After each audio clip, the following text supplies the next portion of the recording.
Hello guys, இன்னைக்கு நாம episode 40 பார்க்க போறோம். வீடியோக்குள்ள போறதுக்கு முன்னாடி மறக்காம ஒரு லைக் பண்ணிருங்க. இதுதான் என்னோட சேனலுக்கு ஃபர்ஸ்ட் டைமா வாரீங்கன்னா சப்ஸ்கிரைப் பண்ணி பெல் ஐகானை பிரஸ் பண்ணி வச்சுக்கோங்க. அப்பதான் நான் ரிலீஸ் பண்ற எல்லா வீடியோவும் உடனே உங்களுக்கு நோட்டிபிகேஷனா வந்து சேரும். சரி வாங்க, டைம் வேஸ்ட் பண்ணாம டைரக்டா நம்ம எபிக்குள்ள போவோம்.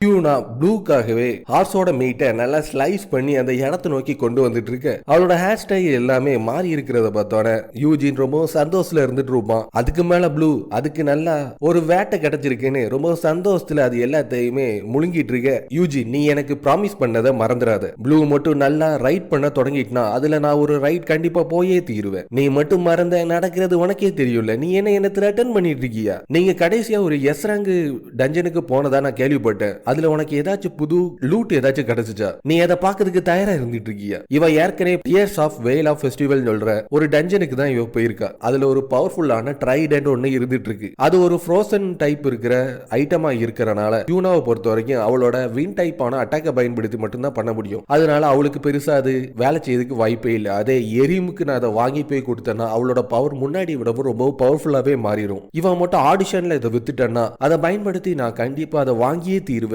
பாத்துட்டு இருக்க. ஆனா அவன் என்னன்னா கையில ஒரு எல்சீட் ஒன்னு வச்சுட்டு இருப்பா. இந்த எல்சீட் தான் எனக்கு போன வாட்டி போன எஸ் ரேங்க் டஞ்சன்ல எனக்கு கிடைச்சிச்சு. இதை பயன்படுத்தி நம்ம யாரனாலும் உயிரோட கொண்டு வர முடியும் சொன்னோன்னே, என்னது எல்சீட் உனக்கு கிடைச்சுச்சான்னு அவன் பார்த்து ஷாக் ஆயிட்டு இருப்பான். நீ என்ன சொன்னாலும் நீ எந்த மாதிரி பேசினாலும் கண்டிப்பா நான் இதை உனக்கு தரவே மாட்டேன். உன்கிட்ட நான் இதை வேணும்னு சொல்லிட்டு நான் ஒன்னு தலைகீழ ஒன்னும் நிக்கல. நான் என்ன நினைச்சேன், ஒரு எஸ்கிரேட்ல இருக்க கிளவுஸோ இல்ல ட்ரைடன்ட் ஏதாச்சும் ஒன்னு அந்த டஞ்சன்ல இருந்து கிடைக்க போதுன்னு தான் நினைச்சேன். ஆனா ரைடுக்கு போன லூட் இப்படி சேஞ்ச் ஆகும்னு நினைச்சு கூட பார்க்கல. யூஜின், எதுக்காக திடீர்னு பேசுறதை நிப்பாட்டிட்ட? ஒருவேளை என்னோட அழகுல மயங்கி என்கிட்ட காதல் வசப்பட்டுட்டேன்னு சொல்லிட்டு சொல்ல வரியா? அந்த மாதிரி கருமாந்திரத்தை மட்டும் நான் பண்ணவே மாட்டேன்னு அவன் பார்த்து கதறிட்டு இருக்க.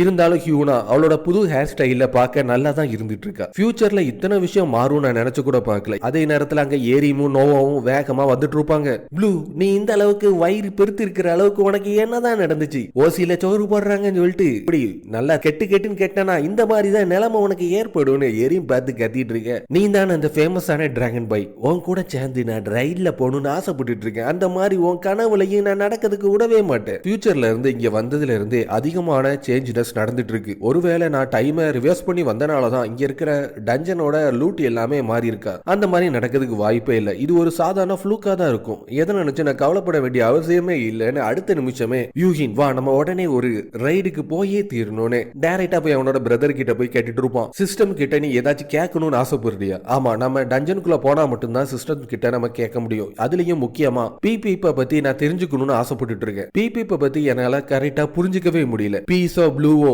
அது எந்த மாதிரி நடந்துக்குது, அதுக்கு எந்த மாதிரி பவர் இருந்துட்டு இருக்கு, எல்லாமே ஈஸியாவே எனக்கு புரிஞ்சுட்டு. அது மட்டும் இல்லாம அவங்க வேகமா வளரவும் செஞ்சுட்டு இருக்காங்க. ஆனா பிபிப அதே சைஸ்ல தான் இருந்துட்டு இருக்கு. அதுலயும் முக்கியமான விஷயம் என்னன்னா, நேற்றுக்கு ராத்திரி நான் தூக்கத்துல இருந்து எந்திரிச்சிட்டு இருக்கும் போது யாரோ டிவி பாக்குற மாதிரி சத்தம் எனக்கு கேட்டுச்சு. என்னன்னு சொல்லிட்டு பார்க்கலான்னு கதவு திறந்து போய் அவன் பார்த்துட்டு இருப்பான். ஒருவேளை முங்கியோ தான் லேட் நைட்ல வேலை முடிச்சு வந்து டிவி பார்த்துட்டு இருக்கானு சொல்லிட்டு பார்த்தனா சோஃபால உட்காந்து டிவியை ஆன் பண்ணி பீப்பு எல்லாத்தையுமே பார்த்துட்டு இருக்கிறத பார்த்தோன்னே, பீப்பு டிவியை நீ தான் ஆன் பண்ணியா? நீ எப்படி இந்த சோஃபா மேல தானா ஏறின? ஒரு வகையில பார்க்கும்போது நீ ரொம்ப ஜீனியஸா தான் இருந்துட்டு இருக்க. உனக்கு கிஃப்டா நான் அதிகமான மானஸ்டோனை கொடுக்கறதுக்கு தயாரா இருந்துட்டு இருக்கேன்னு யூஜினை தானா முன் வந்து மானஸ்டோனை கொடுக்கறதுக்கு தயாராயிட்டு இருக்கு. ஆனா ஃபர்ஸ்ட் டைமா அவனை பிடிக்காத மாதிரி அது தலைய வெட்டிட்டு இருக்கும். எனக்கு தெரிஞ்ச வரைக்கும் மானஸ்டோனை இது வரைக்கும் பீப் வேண்டான்னு சொல்லதே கிடையாது. பீப்போட மண்டையில ஏதாச்சும் அடிக்கடி பட்டுட்டான்னு தெரியல. மல்டிபிள் பர்சனாலிட்டி டிசார்டர் மாதிரி அது எல்லாத்தையுமே மறந்த மாதிரி பண்ணிட்டு இருக்கு. ஒருவேளை ஃபியூச்சர்ல அது ஒரு 3 தலை வச்சிருக்கிற மான்ஸ்டரா மாறிட்டுனா என்னோட கதையே மொத்தமா முடிஞ்சிரும். அதுக்கு முன்னாடி சிஸ்டர்கிட்ட பீப்பை பத்தி நான் தெரிஞ்சே ஆகணும். இப்போ பொறுத்த வரைக்கும் பீப் சாதாரண ஒரு எஃப்ராங்கரா தான் இருந்துட்டு இருக்கு. அதனால எந்த ஒரு எக்யூப்மெண்ட்டை பயன்படுத்தி அதை கண்ட்ரோல் பண்ணவே முடியலன்னு அவன் பார்த்துட்டு இருக்கும் போதே ஃபர்ஸ்ட் டைமா பீஸ் யூகேனோட அந்த ஃபயர் லிஸ்டோட பார்த்துருக்கறனால ரொம்ப ஆர்வத்தோட அதை தொடதுக்கு கிட்ட வரைக்கும் வந்துட்டு இருக்கும். ஆனா அது பயத்துல யூகினோட கண்ணத்து கிட்ட போறதை பார்த்தோன்னே டக்குன்னு அது எதையுமே யோசிக்காம யூகினை தாக்கிட்டு இருக்கும். யூகின், நீ எதை நினைச்சும் கவலைப்படாது. நம்ம சிஸ்டத்து கிட்ட வேலையை பார்த்து முடிச்சுட்டு சீக்கிரத்திலேயே நம்ம ரயில்ல இருந்து திரும்பி வந்துருவோம். இந்த வாட்டி யூகின் பீஸ் இவங்க 3 பேர் மட்டும் தனியாவே ஒரு டஞ்சனுக்குள்ள போயிட்டு இருக்க. சாதாரணமா பார்த்தா அந்த டஞ்சன் ஒரு டெசர்ட் டஞ்சனா இருந்துட்டு இருக்கும். ஆனா அந்த இடத்துல அதிகமா பனி பொழிஞ்சு பாக்குற இடம் ஃபுல்லாவே ஒரு ஸ்னோவா இருந்துட்டு இருக்க இந்த டஞ்சன் ரொம்பவும் சேஞ்ச் ஆகிருக்கிறத பார்த்தா இந்த டஞ்சன்ல இருக்கிற மான்ஸ்டரும் சேஞ்ச் ஆகுதுக்கு அதிகமான வாய்ப்பு இருந்துட்டு இருக்கு. யூஜின் சிஸ்டத்துக்கிட்ட எல்லாம் நம்ம அப்புறமாட்டி பேசிக்கலாம், நம்ம உடனே இங்க இருந்து கிளம்பியே ஆகணும், இங்க ஏதோ ஒண்ணு தப்பா நடக்கிற மாதிரி தெரிஞ்சிட்டு இருக்கு. நீ என்ன சொல்ல வர? நம்ம டஞ்சனுக்குள்ள வந்ததே சிஸ்டத்துக்கிட்ட பார்த்து பேசுறதுக்கு வர இங்க வந்திருக்கோம். எனக்கு தெரிஞ்ச வரைக்கும் இது ஒரு ட்ராப்பா இருக்கிறதுக்கு அதிகமான வாய்ப்பு இருந்துட்டு இருக்குன்னு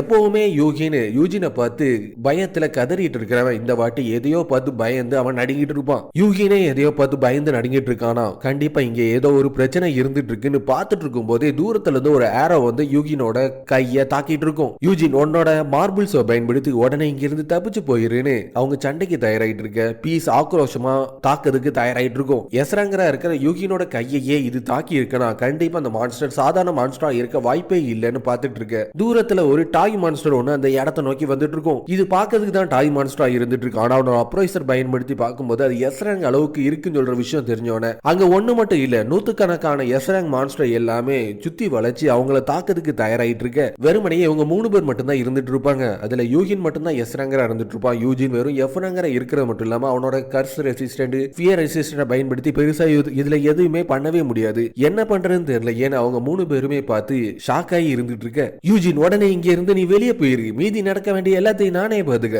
உன்னை தனியா விட்டுட்டு நான் இங்க இருந்து போகவே மாட்டேன்னு பார்த்துட்டு இருக்கும் போதே எல்லா மான்ஸ்டரும் ஆக்ரோஷமா அவங்கள தாக்குறதுக்கு கிட்ட நெருங்கி வந்துட்டு இருக்கும். யூஜின் உடனே அவனோட அந்த கோழி குண்டு சைஸ்ல இருக்கிற ஷேல்ஸ் ஆஃப் மார்பிள்ஸ் யூஸ் பண்ணதுக்கு தயாராயிட்டு இருக்கும் போதே திடீர்னு ஒரு பெட்டி மாதிரி ஒண்ணு அந்த இடத்துல ஓபன் ஆகி அங்க இருக்கிற டாய் சோல்ஜர்ஸ் எல்லாத்தையுமே அதுல கவர் பண்ணி கேப்சர் பண்ணிட்டு இருக்க. நல்ல வேலை ஜஸ்ட் மிஸ்ல தப்பிச்சோன்னு பார்த்தோட அனி என்ன மன்னிச்சிரு, இது தெரியாதனமா நடந்து போச்சுன்னு ஒரு வாலிபால் ஒண்ணு அந்த இடத்தை நோக்கி வர்றத பார்த்தோட நீ என்ன ஹனின்னு சொல்றத பார்த்தா நீ சிஸ்டத்துல இருக்கிற ஒரு காட்ல நீனும் ஒரு ஆளா, உன்னை மீட் பண்ணதுல எனக்கு ரொம்ப சந்தோஷம், நீ என்ன நியூபினே கூப்பிடலாம், என்னது மீட் பண்ணதுல உனக்கு சந்தோஷமா, உனக்கு எவ்வளவு தைரியம் இருந்தா என்னோட பிரதரோட கையை நீ பஞ்சராக்கி இருப்ப, உன்னை சும்மாவே விட மாட்டேன்னு வாலிபால பேஸ்கெட் பாலா மாத்திட்டு இருப்பான். யூகினுக்கும் பீஸுக்கும் என்னாச்சுன்னு சொல்லிட்டு திரும்பி பார்த்தனா அவங்க 2 பேருமே அவங்க கிட்ட எக்காரணத்து கூட்டம் நெருங்கிடவே கூடாது, நம்ம கான்வர்சேஷன்ல அவங்க தலையிடவே கூடாதுன்னு சொல்றதுக்காக அவங்களை சுத்தி ஒரு பெரிய பால் மாதிரி இருக்கிற பேரியரை பயன்படுத்தி தடுத்து வச்சிட்டு இருக்க. நான் தான் அவங்கள தனியா பிரிச்சு வச்சிருக்கேன். அப்பதானே நம்மளோட கான்வர்சேஷன்ல அவங்க ஈடுபட மாட்டாங்க.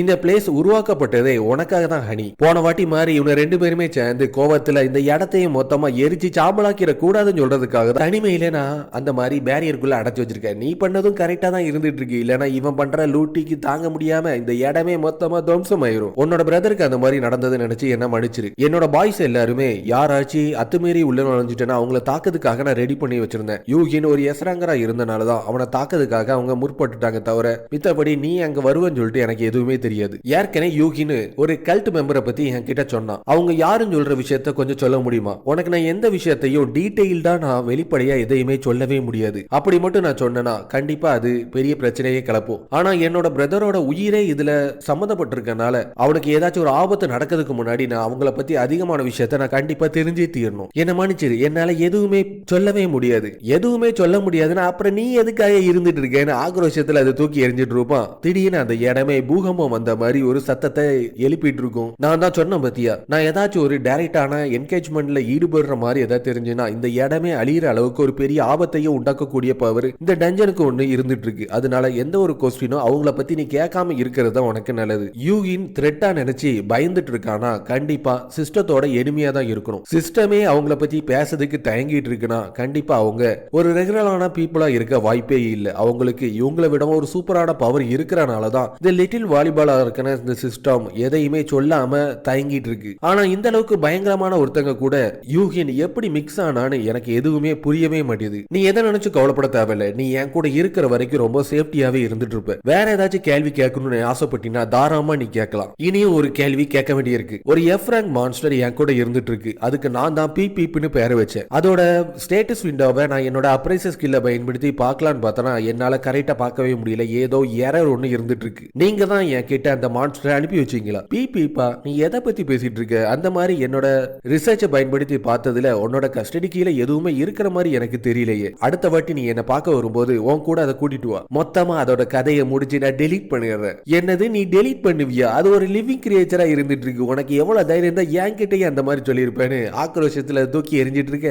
எந்த ஒரு பிரச்சனையும் இல்லாம இருக்கணும்னா அதோட கதையை மொத்தமா முடிக்கிறது தானே நல்லது. இது எல்லாத்தையுமே பார்க்கும்போது நான் சின்ன வயசுல பார்த்த ஒரு ஹாரர் ஸ்டோரி தான் எனக்கு ஞாபகம் வந்துட்டு இருக்கு. ஒரு பயங்கரமான ஒரு டீமன் அதோட பவரை பயன்படுத்தி பயன்படுத்தி ஹியூமன்ஸுக்கு அதிகமான விஷயம் கொடுக்கும். அந்த விஷய அடிப்படையில் அவனும் பேராசையில எல்லா விதமான செயலை ஈடுபடுவான். கடைசியில் அவனோட சோல் மொத்தத்தையுமே அது கேப்சர் பண்ணி வச்சிரும். அதே மாதிரி தானே இப்போ என்னோட வாழ்க்கையிலேயே நடந்துட்டு இருக்கு. கடைசியா நான் அந்த டஞ்சனுக்குள்ள இருக்கும்போது ரைட்டர்ஸ் பெயின் கூட சேர்ந்து சண்டையில ஈடுபடும் போது எனக்கு ஒரு விஷிங் ஸ்டோன் ஒன்று கிடைச்சிச்சு. அந்த விஷிங் ஸ்டோனை பயன்படுத்தி தானே நான் 5 வருஷத்துக்கு முன்னாடி இருந்து நான் இப்ப திரும்பி வந்திருக்கேன். இது எல்லாத்தையுமே பார்க்கும்போது எல்லாத்துக்கும் ஒரு முடிச்சு இருக்கிற மாதிரி தான் தெரிஞ்சிட்டு இருக்கு. நான் திருப்பி வந்ததுல இருந்து ஏதாச்சும் ஒண்ணு சேஞ்ச் ஆயிருக்கான்னு கொஞ்சம் சொல்ல முடியுமா? ஏற்கனவே கியூனாமோன் ஒரு எஸ் ரேங்க் டஞ்சனுக்குள்ள போயிருக்கா. அவ போயிடும் வந்த டஞ்சன்ல இருக்கிற லூட் மொத்தமா சேஞ்ச் ஆயிருக்கு. அதனாலதான் ஏதாச்சும் சேஞ்ச் ஆயிருக்கான்னு அவங்ககிட்ட கேட்டுட்டு இருக்கேன். டைமை ரிவர்ஸ் பண்ணி வந்தனால எதுவுமே சேஞ்ச் ஆகல. ஆனா உன்னோட டைம் லைனும் இந்த டைம் லைனும் வேறு வேறு திசையில இருக்கிறனால ரெண்டும் ஒன்னா மாறி இருக்கும் போது அது கொஞ்சம் ரிவர்ஸ் ஆகி ஓவர் ரைட்டட் பண்ணப்பட்டிருக்கு. உதாரணமா சொல்லணும்னா அதிகமான பசில் எல்லாமே ஒன்னா சேர்ந்து இருக்கிற இடத்துல ஒரே ஒரு பசில நீ சேஞ்ச் பண்ணா கூட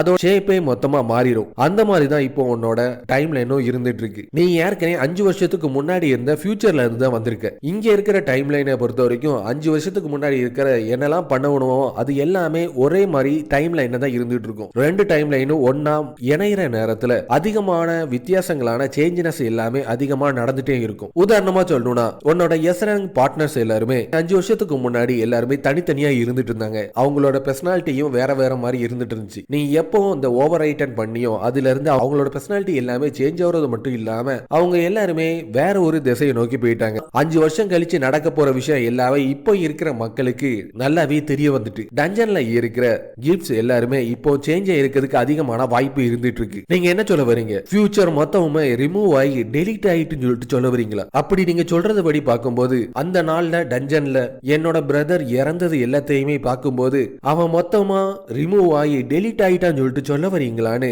அவன் மொத்தமா கவலையில இருந்துட்டு இதுக்கு மேலையும் என்னால எதையுமே கேட்கறதுக்கு விரும்பவே இல்லை. உடனே யூகினை வெளியே விடுங்கன்னு அவன் பார்த்து கத்திட்டு இருக்க. யூகின் பேரியருக்குள்ள இருந்தது ரிலீஸ் ஆயிட்டு இருக்கும். யூஜின் நீ சிஸ்டத்துக்குள்ள எல்லாத்தையுமே பேசி முடிச்சிட்டியா? உனக்கு அப்படி என்னதான் ஆச்சுன்னு யூகின் ரொம்ப கவலையில அவன் கிட்ட ஓடி வந்துட்டு இருக்க. ஹனி ஒருவேளை நீ திருப்பி என்ன மீட் பண்ணணும்னு ஆசைப்பட்டீங்கன்னா கேட்டு கிட்ட வந்து 3 வாட்டி நீ தட்டு. அப்போ நான் உன்னை பார்க்கறதுக்காக அந்த இடத்தை நோக்கி வந்தே தீருவேன்னு சிஸ்டம் சொல்லிட்டு அங்கிருந்து கிளம்பிட்டு இருக்க.